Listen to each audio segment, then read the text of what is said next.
Hello గీరియస్, ఇవాళ మరొక interesting విషయాన్ని మీకోసం తీసుకొచ్చాను. ఇన్ఫర్మేషన్ అయితే చాలా ఇంట్రెస్టింగ్గా ఉండబోతుంది. కాస్త మీ క్యూరియాసిటీని హైక్లో ఉంచుకోండి చాలు. నిజానికి జీసస్ క్రిస్ట్ అనే ఒక వ్యక్తి చరిత్రలో ఉన్నాడా లేడా, ఈ యేసుక్రీస్తు చరిత్రలో ఉన్నాడు అనడానికి ఆధారాలు ఏంటి? ఎందుకంటే ఈ రోజుకి కూడా చాలా మంది యేసుక్రీస్తు చరిత్రలో ఉన్నాడు అనే విషయాన్ని నమ్మరు. ఇంకొంతమంది సరైన ఆధారాలు లేవు అని కొట్టిపారేస్తుంటారు. కానీ ఎలా చూసినా జీసస్ క్రిస్ట్ అనే పర్సన్ చరిత్రలో లేడు అని వాదించేవారు ఉన్నారు, చరిత్రలో యేసుక్రీస్తు పుట్టుక నిజం అని వాదించే వాళ్ళు ఉన్నారు. కాబట్టి నిజాలేంటో ఈ వీడియోలో తెలుసుకుందాం. యాక్చువల్గా జీసస్ క్రిస్ట్ చరిత్రలో ఉన్నాడా లేడా అనే టాపిక్ పై మన ఛానల్లో వీడియో ఎప్పుడూ రావాల్సింది. బట్ నాకు టైం కుదరక చేయలేకపోయా. కానీ నేను కలెక్ట్ చేసిన మ్యాక్సిమం ఇన్ఫర్మేషన్ ఇదిగో ఈ లైవ్ గాస్పెల్ అనే యూట్యూబ్ ఛానల్లో ఉన్న ఈ వీడియోలో ఉంది. ఈ వీడియో చూసాక చాలా ఇంట్రెస్టింగ్గా అనిపించింది. Finally it's time to uncover the facts అనిపించి ఈ వీడియో చేద్దాం అనుకున్నా. అండ్ అంతేకాకుండా నేను సపరేట్గా వీడియో చేసి చెప్పడం కన్నా ఈ వీడియోని ఫ్యాక్ట్ చెక్ చేసి చెప్పడం వల్ల మీకు చేరాల్సిన విషయాలు, మీకు అందాల్సిన నాలెడ్జ్ ఇంకా బాగా మీకు రీచ్ అవుతుందని గ్రహించి ఈ వీడియో చేయడం జరుగుతుంది. కాబట్టి ఈ లవ్ గాస్పెల్ వారు చెప్పిన హిస్టారికల్ అండ్ ఆర్కియాలజికల్ ఎవిడెన్సెస్ ఏవైతే ఉన్నాయో అన్నింటినీ ఈ వీడియోలో చెక్ చేద్దాం. అండ్ ఈ ఎవిడెన్స్లో ఎంతవరకు కరెక్టో కూడా చూద్దాం. చరిత్రలో యేసుక్రీస్తు అనే వ్యక్తి ఈ రోజుకి చాలా important and most influential personality. But అలాంటి most important and historical figure అయిన ఈ జీసస్ క్రిస్ట్ చరిత్రలో ఉన్నాడు అనడానికి ఆధారాలు చాలా అంటే చాలా తక్కువ. ఇన్ఫ్యాక్ట్ సరిపడా ఆధారాలు లేవనే చెప్పాలి. అండ్ నా లాస్ట్ వీడియోలో ఒక విషయం చెప్పా, ఒకవేళ దేవుడికి సంబంధించి స్ట్రాంగ్ ఎవిడెన్సెస్ అనేవి ఏవైనా ఉంటే ఈపాటికి మన ప్రపంచం మొత్తం ఒక వైడ్ యాక్సెప్టెన్స్కి వచ్చేది. కానీ ఇప్పటి వరకు ఒక క్రిస్టియానిటీనే కాదు, ఏ దేవుడికి సంబంధించిన స్ట్రాంగ్ ఎవిడెన్సెస్ కూడా ఇప్పటి వరకు లేవు.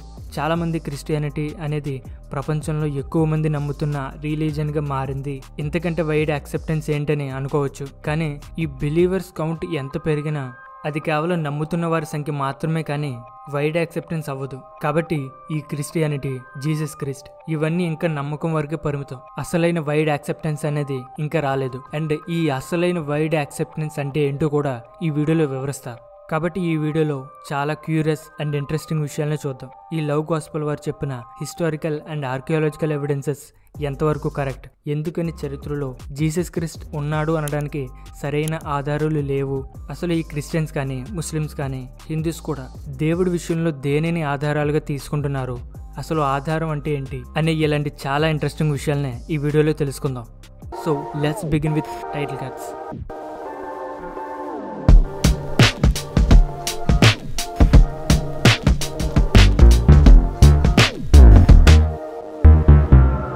ఈ లవ్ గాస్పెల్ వారి ఒరిజినల్ పేరేంటో నాకు తెలీదు, బట్ అతని పేరుతో మనకు పని లేదు కాబట్టి let's leave about his personals. ఇకపోతే ఈయన చెప్పిన మొదటి ఎవిడెన్స్ ఏంటంటే జీసస్ క్రిస్ట్ టైమ్ లైన్. చదవాల్సి వచ్చిన ప్రతిసారి, చరిత్ర గురించి ప్రస్తావించిన ప్రతిసారి చరిత్ర గురించి ఏడి అండ్ బీసీ, క్రీస్తు పూర్వం, క్రీస్తు శకం అని చదవాల్సిందే. ఆయన పుట్టుక చరిత్రను విభజించింది. మన కాలాన్ని ఎస్పెషల్లీ చరిత్రను లెక్కించడానికి బీసీ ఏడీలను వాడుతున్నామని, BC means before Christ and AD means anno డామినే.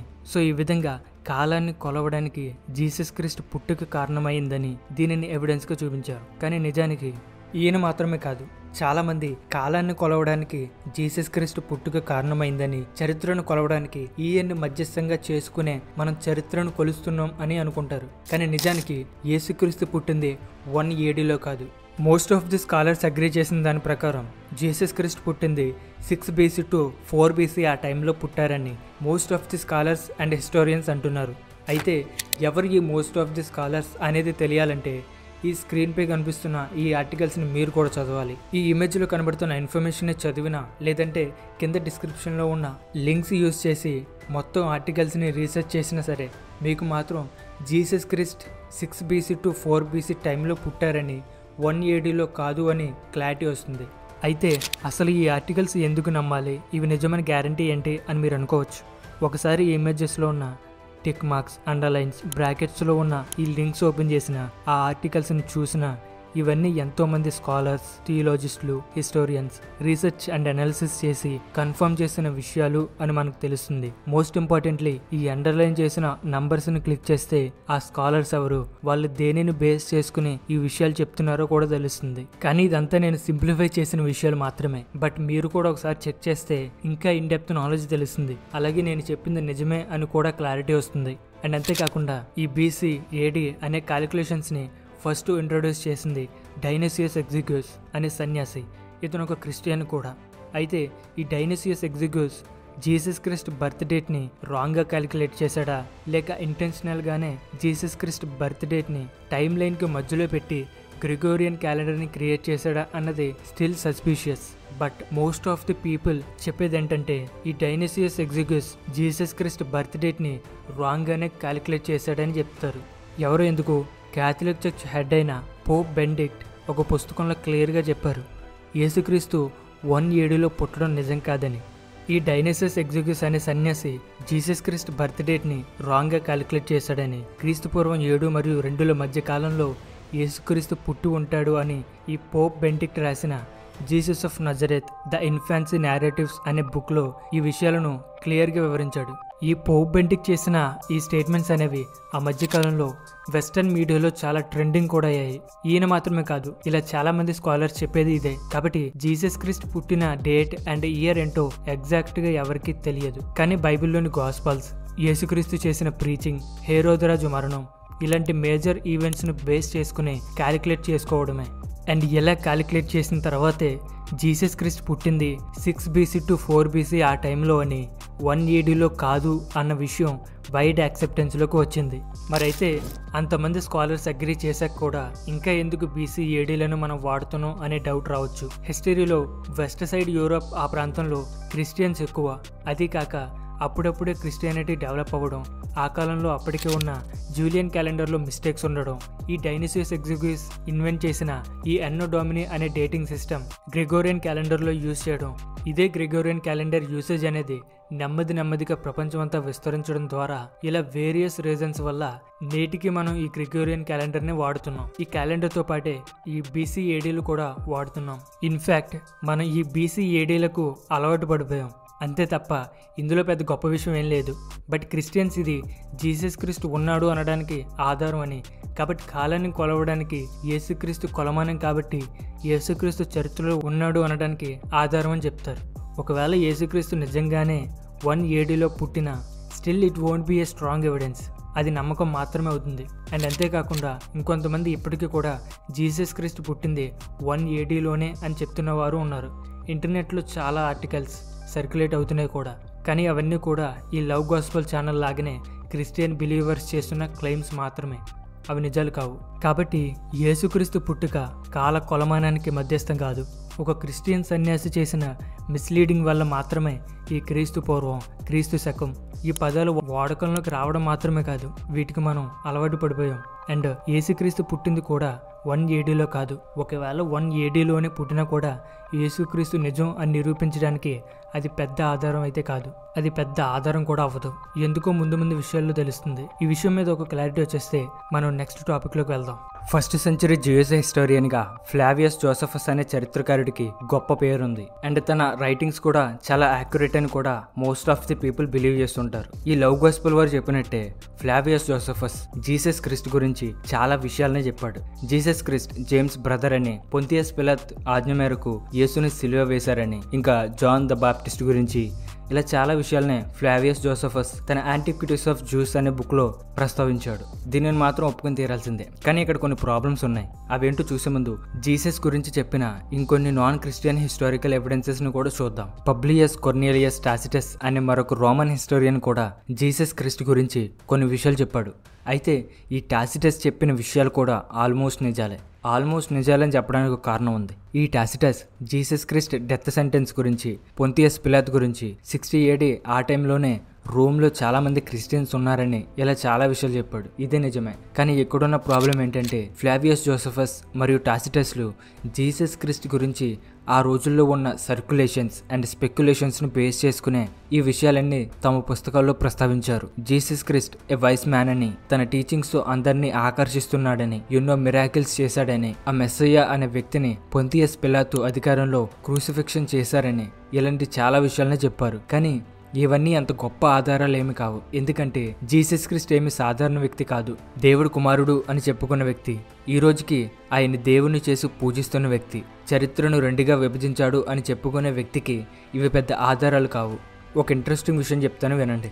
చరిత్రలో పాలస్తీనా, ఇజ్రాయెల్, మిడిల్ ఈస్ట్ ఆ ప్రాంతాల్లో యెషువా అనే పేరుతో ఒక పర్సన్ ఉండడం పెద్ద విషయం ఏమి కాదు. అండ్ జీసస్ క్రిస్ట్ అసలు పేరు యెషువానే. ఈ యెషువా అనే వ్యక్తి దేవుడు అని చెప్పుకోవడం, మిరాకిల్స్ చేయడం, క్రూసిఫైడ్ అయ్యాక 3వ రోజు తిరిగి లేవడం, వీటిని ప్రూవ్ చేసేలా ఏదైనా ఆధారం ఉంటే అప్పుడు మనకి అసలైన ఆధారం దొరికినట్టు. ఎందుకంటే ఆ రోజుల్లో అప్పటి ప్రజలు తమ మతాన్ని, వాళ్ళు నమ్మిన దేవుణ్ణి నిజం అని నిరూపించడానికి ఎంతకైనా తెగించేవారు. పాత నిబంధనలో కానీ, ఇస్లాంకి చెందిన Quran and most of the historical రికార్డ్స్ని కన్సిడర్ చేసిన ఈ విషయం తెలుస్తుంది. కాబట్టి ఈ యెషువా అనే పర్సన్, ఆయనతో పాటు ఇంకొంతమంది కలిసి ఈ క్రిస్టియానిటీ అనే మతాన్ని, జీసస్ క్రిస్ట్ అనే దేవుణ్ణి ప్రచారం చేశారు అనేది చాలా మంది వాదన. కాబట్టి ఇలాంటి ఒక బలమైన వాదన ఉన్నప్పుడు ఈ జోసెఫస్ మరియు టాసిటస్లు చెప్పిన విషయాల ముందు చరిత్రలో జీసస్ అనే పేరుతో ఒక పర్సన్ ఉంటే ఉండొచ్చు అనే సాధారణ వాదనకు ఆధారాలుగా ఉంటాయి. కానీ హిస్టరీలో ఉన్న ఆ యెషువా అనే పర్సనే యేసుక్రీస్తు అని, ఆ యేసుక్రీస్తు దేవుడని బైబిల్ చెప్పినట్టు ఆయన చేసిన మిరాకిల్స్కి, ఆయన రిసరెక్షన్కి, ఇలాంటి చాలా విషయాలకి ఆధారాలు కావాలి. ఆ తర్వాత సొంటేనియస్ సెల్సస్ అనే మరొక 2 హిస్టోరియన్స్ కూడా జీసస్ గురించి ప్రస్తావించినట్టు మనకు ఎవిడెన్సెస్ ఉన్నాయి. కానీ అవి అంత స్ట్రాంగ్ ఎవిడెన్సెస్ కూడా కావు. ఈ సెల్సస్ అనే హిస్టోరియన్ చెప్పిన విషయాలు అయితే వినడానికి చాలా చిరాకుగా ఉంటాయి. ఎందుకంటే జీసస్ వాళ్ళ అమ్మ ఒక పేదింటి అమ్మాయి అని, ఆమెను తన భర్త ఇంటి నుండి బయటకు పంపించేశాక, ఇక్కడ పంపించేశాక అంటే అర్థం ఇంటి నుండి వెలివేయడం. సో అలా ఇంటి నుండి కిక్అవుట్ అయ్యాక తను కన్సీవ్ అయ్యి జీసస్ అనే పర్సన్ను కనిందని, ఇక్కడ జీసస్ బర్త్ని వర్జిన్ బర్త్ అని కాకుండా చాలా నెగిటివ్గా ఈ సెల్సస్ అనే వ్యక్తి జీసస్ గురించి చెప్తాడు. అలాగే యేసుక్రీస్తు ఈజిప్ట్ వెళ్ళి అక్కడ సెర్వెంట్లా పనిచేస్తూ అక్కడే గారడీ చేయడం, మ్యాజికల్ పవర్స్ నేర్చుకుని ఇక్కడికి వచ్చి దేవుణ్ణి అని చెప్పుకుంటూ తిరుగుతున్నాడని తన పర్స్పెక్టివ్లో జీసస్ గురించి చెప్తాడు. కాబట్టి ఈ హిస్టోరియన్స్ అందరూ జీసస్ అనే పేరుతో ఒకరు ఉన్నాడు అని, తనని తను దేవుడు అని చెప్పుకునేవాడు, మిరాకిల్స్ చేస్తున్నాడంట, చనిపోయి తిరిగి లేచాడంట, వర్జిన్ ఉమెన్కి పుట్టాడంట అని ఇలాంటి స్పెక్యులేషన్స్ని వారంతా వివరించారు. కానీ అసలైన మహత్తులకి, మాయలకి ఆధారాలు ఇప్పటికీ శూన్యం. క్రైస్తవులకి, క్రిస్టియానిటీని నమ్మేవారికి ఈ ఆధారం సరిపోతుంది. కానీ ప్రపంచమంతా Jesus is the true God అని నమ్మేందుకు ఒక్క స్ట్రాంగ్ ఎవిడెన్స్ కూడా ఇప్పటి వరకు లేదు. పైగా బైబిల్ దేవుడి పుస్తకం, పరిశుద్ధ గ్రంథం అని చెప్పుకునే ఈ పుస్తకంలో ఉన్న contradictions, errors, misleading information, brutality, ఇలాంటి చాలా విషయాల గురించి తెలిస్తే పైన చెప్పిన ఆధారాలు కనీసం ఆధారాలుగా కూడా కన్సిడర్ చేయబుద్ది కాదు. కాబట్టి ఈ వీడియోకి ఒక చిన్న కామా పెట్టి మిగతా విషయాలను నెక్స్ట్ వీడియోలో చూద్దాం. నెక్స్ట్ వీడియోలో ఈ లవ్ గాస్పెల్ వారు చూపించిన ఆర్కియలాజికల్ ఆధారాలతో పాటు ఇవి ఎంతవరకు నిజం, అలాగే దేనినైనా నిరూపించడానికి ఆధారాలు ఎంత అవసరం, అసలు ఆధారాలు అంటే ఏమిటి, అవి ఎలా ఉండాలి అనే ఇంట్రెస్టింగ్ టాపిక్స్ని కూడా మనం కవర్ చేద్దాం. So see you in the next video. Thank you so much for watching this video and stay curious.